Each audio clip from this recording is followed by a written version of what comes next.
Hey friends, welcome back to more Reddit stories about entitled people, crazy people, and everything in between. So let's get into today's stories. Coworker spreads false rumors about me at work because I turned her down when she asked me out on a date. A bit of a backstory. I'm a 24-year-old male born and raised in this fairly small town, which is surrounded by towns smaller than ours.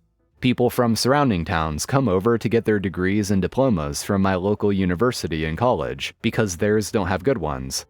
My town is big enough to be a hotspot to surrounding smaller towns, but it is still small enough that most people know each other. In fact, most families know each other generationally.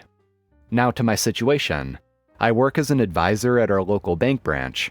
About 2 months ago, a 23-year-old female was hired as a clerk. She was from a surrounding town and had graduated from our university a few months ago. For the first month, everything went well. She joined our friend circle and there were no issues whatsoever. About a month later, one day while leaving from work, she pulls me aside and asks me out on a date. I declined politely, reminding her that I was married. Most of my coworkers and I have known each other since our high school days, if not earlier. My wife was part of the same circle, and my wife and I have been together since we were 15.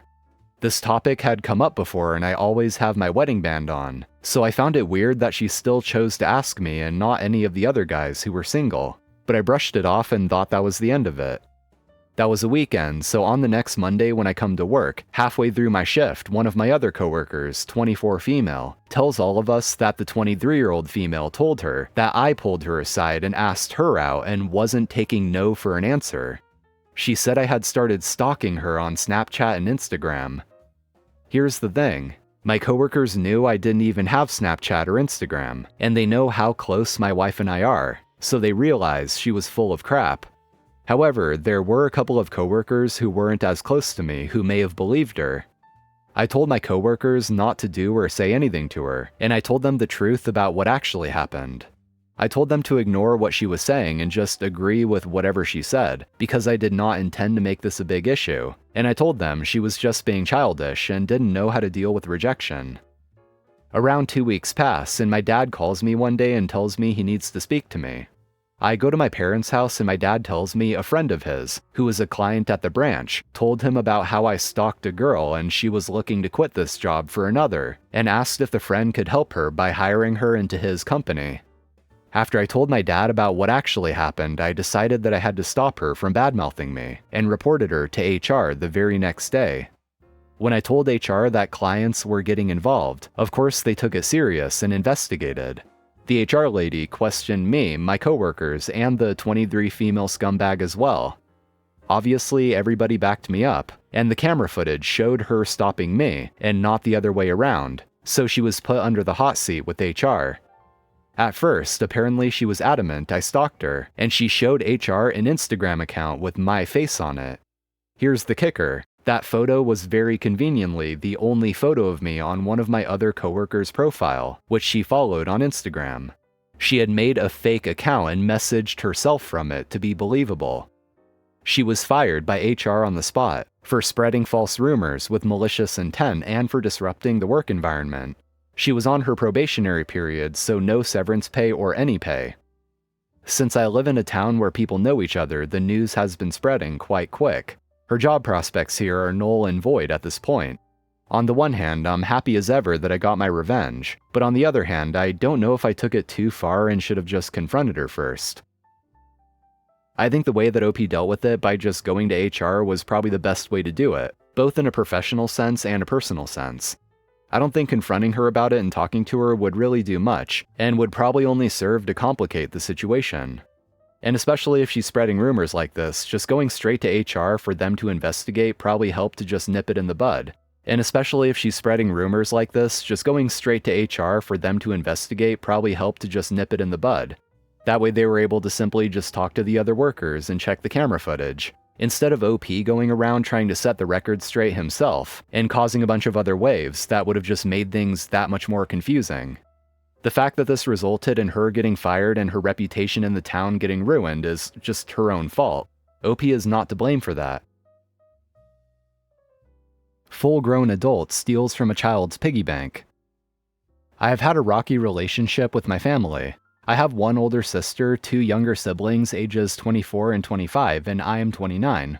Long story short, my brother, 24, has a habit of stealing, or in my mom's words, taking things that don't belong to him from my younger sister, my mom, and me. For about 8 months or so, I was living with my fiance and my son at his apartment. We recently moved into our new home. Before we moved, I had left my son's piggy bank at my mom's house for the 8 months I was gone, and the entire life of my son, where I stayed before on top of the fridge. For years, my mom and I would put money into it. Money from birthday cards, Christmas cards, change we had, or I would put some of the child support my son's father gave me and from tips when I bartended. I took the piggy bank when we moved in and didn't check it. I decided to check it today and saw only $130 and a few change. There should be around $700 to $1,000 or even more in there. I became extremely upset, obviously, and asked in my group chat who took it. I also called my mom, who said it was obviously my brother, but, quote, maybe he was going to put it back someday. This is the grown man that refuses to work even though I got him a job and he left and didn't want to return. He's the same grown man that says parents shouldn't have kids if they can't take care of their child financially whenever my mom asks him to get a job and help out at home.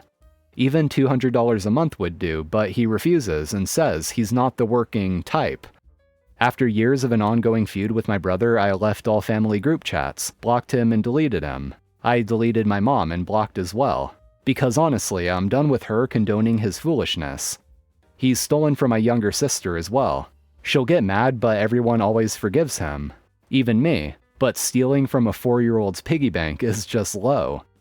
I told my son's father about it, and he's fuming because even some of his mom's money went into the piggy bank, and we wanted to save it for maybe one day our son might want to learn how to use money.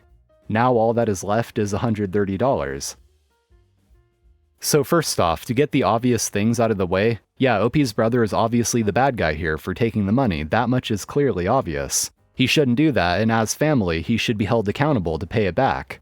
But with all that out of the way, I'm also going to point out, maybe you shouldn't keep $1,000 in a piggy bank on top of a fridge in someone else's house for 8 months without you being able to keep an eye on it, and when there's already a known thief in that house. I mean, come on. I'm not holding OP at fault here, but they definitely didn't do much in the way of making sure that the money is safe. A piggy bank is something you keep spare change in, not $1,000. It's unfortunate that happened, and OP's probably not going to get that money back, but OP should probably consider opening a savings account for her kid. Dog ate my neighbor's drone. Earlier today, my neighbor came pounding on my door screaming obscenities and shouting at me. When I finally got him to stop yelling, I found out that he was flying his drone in my backyard again, and this time my dog finally managed to catch it and destroy it. He claims this was a $900 drone and I have to pay him right then and there. I refused and closed the door in his face. A couple hours later, police showed up to retrieve the drone. It was still in my yard, but my dog completely ignored it once it stopped buzzing. The police asked about the situation. The neighbor called them, stating that I refused him access to my yard to get it. That's not true, he never asked. I'm worried the neighbor will try to press charges against me for destruction of property or sue me. He has a history of flying his drone low over my yard to tease my dog. I have asked him to stop several times, which he always refuses, telling me that I don't own the air above my yard. I have called the police to complain once before. He was doing flybys over my dog and getting very close to hitting him. The police didn't say he couldn't fly it in my yard, but did ask him to stop doing so in order to avoid conflict. That only seemed to egg him on. Update. I was served a summons by the sheriff's deputy. Neighbor decided to take me to small claims over his drone. My mother-in-law is a paralegal secretary, so I was able to get a free consultation with the lawyer where she works to ask some questions about what to bring and how to prepare. He seemed genuinely amused that my neighbor was even trying to sue. He also suggested I countersue and how I could possibly add in more damages. He also told me that my neighbor and I technically live within 5 miles of an airport, and even though it doesn't have a tower, technically that falls under FAA regulations. I called the hotline from Google and spoke to them about my neighbor's hobby of flying out of line of sight, flying several thousand feet in the air, flying near an airport, and made an inquiry into it if he was registered to fly drones, saying he owned 2 very large drones. He already bought a new one. This one is almost 5 feet across. I don't know the weight of his, but it definitely is at least a few pounds. They took my information and called me back once, so I know they're investigating, but don't know anything else. Not sure if they'll tell me anything anyways. I brought both police reports to court, as well as several photos of my backyard, photos of our shared 8-foot-high privacy fence, medical bills for my dog, and a few short videos I had of him doing flybys over my dog in the past. His main argument to the judge was that I maliciously installed a table to allow my dog to jump high enough to catch his drone, which I somehow trained him to do. Which, yes, I had recently bought a new picnic table, but only so I have somewhere to sit and eat outside. I argued that his flying was causing my dog anxiety and that's what provoked it, and thanks to y'all's advice, that my dog could have potentially died from ingesting part of the drone or if the drone hit him. In the end, he now has to pay me just under $2,000 for various vet bills, x-rays, dental exams, sedation, medication, etc. He is also banned from flying over my property, and I installed trail cams in the front and backyards just in case. He seems pretty upset with me, so I want to be careful.